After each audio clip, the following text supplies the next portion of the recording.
The angel that rebelled, the truth about Azazel. Before Lucifer, there was another. Before the famous war for the throne of heaven, a different angel had already fallen from grace. His crime wasn't pride, it wasn't a rebellion against God. It was a sin of knowledge. He looked at humanity, this young species brimming with potential, and handed them the keys to their own evolution. And, as it turns out, their own destruction. This is the story of an angel whose name has been whispered in the darkest corners of theology for thousands of years. An angel blamed for teaching mankind how to wage war, how to practice seduction and witchcraft, and for corrupting the entire world. This is the truth about Azazel. Most of us know the story of the fallen angel Lucifer.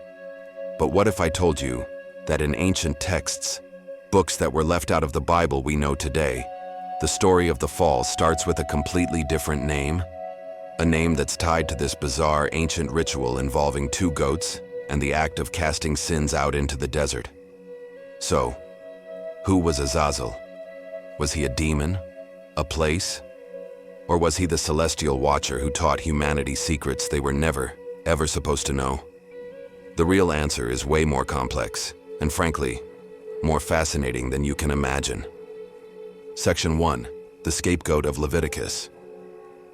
Our journey doesn't start with fire and brimstone, but in the quiet, almost procedural instructions of the Old Testament. In the book of Leviticus, chapter 16, we get the first ever mention of the name Azazel. The text lays out the sacred Hebrew ceremony of Yom Kippur, the Day of Atonement. On this day, the high priest was told to take 2 identical goats. He would then cast lots to decide what happened to them. 1 goat was chosen for the Lord, and it was sacrificed as an offering for sin. But the second goat's fate was much, much stranger. The lot was cast for Azazel. The high priest would lay his hands on this goat's head and confess all the sins of the people of Israel, basically transferring all of their collective guilt right onto the animal. This goat, now carrying all that wrongdoing, wasn't sacrificed. It was led out into the wilderness, to a remote and desolate land, and sent away for Azazel. In later rabbinic traditions, this became even more extreme, with the goat being pushed off a cliff to ensure it, and the sins it carried were gone for good. This whole ritual is where we get our modern idea of a scapegoat. But this leaves us with a huge question that scholars have argued about for centuries. Who or what exactly is Azazel? The word itself is tricky in the original Hebrew. Some people think it just means the goat that escapes, but the way it's phrased, 1 goat for the Lord, the other for Azazel, really makes it sound like Azazel is a name, a being that, in this ritual at least, is on par with God. So was Azazel some kind of desert demon, a pagan god from a rival tribe, or just a symbol for chaos itself? For centuries, this was all anyone knew. He was just a mysterious name tied to a goat sent into the wilderness. Section 2. The Book of Enoch and the Watchers. To really get the full story of Azazel, we have to look at a text that is as controversial as it is enlightening, the apocryphal Book of Enoch. It's not in the official Bible for most Christians and Jews, but this ancient book, rediscovered in Ethiopia in the 1700s, gives a shockingly detailed account of what happened right before the Great Flood. And it's here that Azazel goes from being just a name to a main character in one of the greatest tragedies of creation.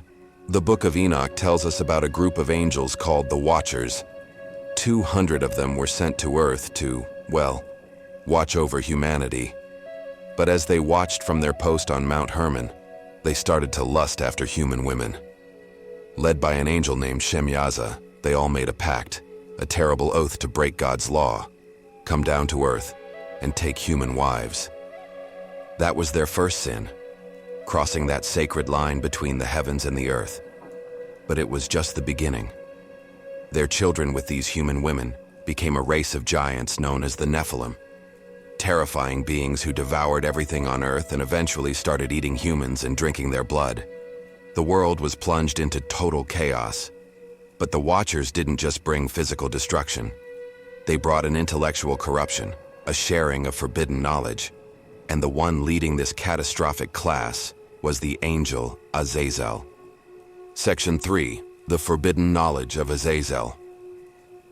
The Book of Enoch points the finger directly at Azazel as the #1 corrupter of mankind.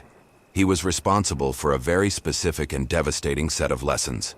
While other watchers taught things like astrology, magic, and the secrets of plants, Azazel's teaching struck right at the heart of human nature, arming our capacity for violence and vanity. The text says, "And Azazel taught men to make swords, and knives, and shields, and breastplates. He showed them the metals of the earth and how to forge them, not for building, but for breaking." He essentially invented warfare. Humanity might have had conflicts before Azazel, but he gave them the industry of death, the tools to kill each other with brutal efficiency. He gave their anger a sharp steel edge. And his lessons weren't just for men. For women, he taught the arts of deception. He showed them how to make bracelets and jewelry, how to use antimony to beautify their eyelids, and how to use expensive dyes and stones to adorn themselves. Now you might think, what's wrong with that?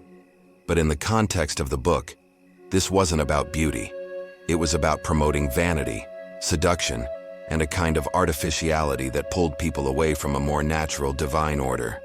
He revealed the secrets of witchcraft and sorcery, pulling humanity even further into impurity and chaos.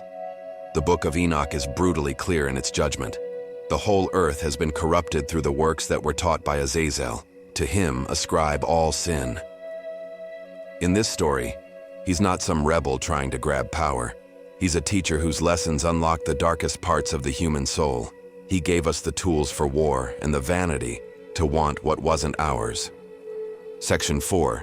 The Judgment of a Fallen Angel. The world spiraled into a nightmare of blood, chaos, and godlessness. The souls of the dead cried out, and their pleas finally reached the heavens. The archangels, Michael, Uriel, Raphael, and Gabriel, looked down, saw the mess the watchers had made, and reported the devastation to God. The divine response was swift, and it was absolute. God decided that a great flood was needed to wash the earth clean of the Nephilim and all the wickedness of mankind. But for the one who started it all, there was a special punishment. God gave the archangel Raphael a terrifying order. In chapter 10 of the Book of Enoch, it reads, "Bind Azazel hand and foot and cast him into the darkness, and make an opening in the desert, which is in Dudael, and cast him therein.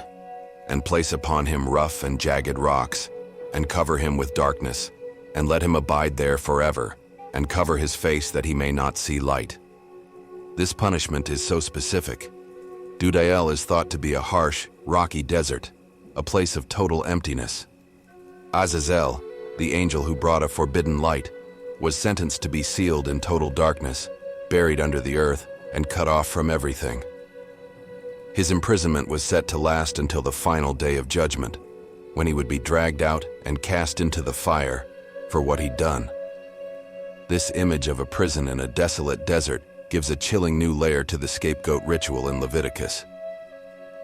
The goat wasn't just being sent into the wilderness. It was being sent to the domain of the chained corrupter, a symbolic return of sin to its source. The story of Azazel peels back a layer of mythology that most people never hear about. If you find these deep dives into ancient lore and forgotten angels fascinating, go ahead and subscribe and click the notification bell so you don't miss our next trip into the hidden corners of history. Section 5. The Legacy of Azazel. Even though he was bound in darkness, Azazel's influence didn't just disappear. His story became a huge inspiration for later demonology and occult traditions. In these later traditions, his identity evolves. He is often seen as a powerful archdemon, and in some folklore, he's a ruler of goat-like desert spirits known as the Sarim. His name sometimes gets mixed up with Satan or other demons, but he often stands alone as a symbol of a different kind of evil. See, Lucifer's fall is all about pride and rebellion against God's authority. Azazel's story is about corruption through knowledge. He is the ultimate dark mentor, the one who brings an enlightenment that is also a curse. This makes him a really interesting figure in modern occultism, where he's sometimes seen not as purely evil, but as a spirit of forbidden wisdom and power. People who seek him out are often looking for the black flame, a symbol of divine knowledge and becoming God like yourself, the very thing he was condemned for giving to humanity. Azazel represents a terrifying question. Is new knowledge a gift or a poison? Is progress worth the cost of violence and vanity? His legacy isn't just that of a monster. It's a question that humanity has wrestled with since we first became conscious. That eternal fight between innocence and wisdom, and the razor-thin line between enlightenment and corruption. Conclusion. From a mysterious name in an ancient ritual to the chief corrupter of mankind in the Book of Enoch, the story of Azazel is a powerful and unsettling one. He's the angel who didn't want to rule, he wanted to teach. He armed us, gave us the tools for art and for war, and then was blamed for all the sin that came after. He was chained in a wasteland, becoming the ultimate scapegoat for a world that had plunged itself into darkness. But the final question is the one that echoes from these ancient books all the way into our world today. Was Azazel really a malicious monster, trying to damn humanity on purpose? Was he a tragic Prometheus-like figure, punished for giving humanity the fire of knowledge? Or was he just a scapegoat in a bigger story, a name used to explain the darkness that was already inside the human heart all along? Let me know what you think down in the comments. Thanks for joining us on this journey into the story of Azazel. If you enjoyed this video, please give it a thumbs up and subscribe for more deep dives into mythology and forgotten lore. And don't forget to check out our other videos for more stories of fallen angels and ancient mysteries. Until next time, stay curious.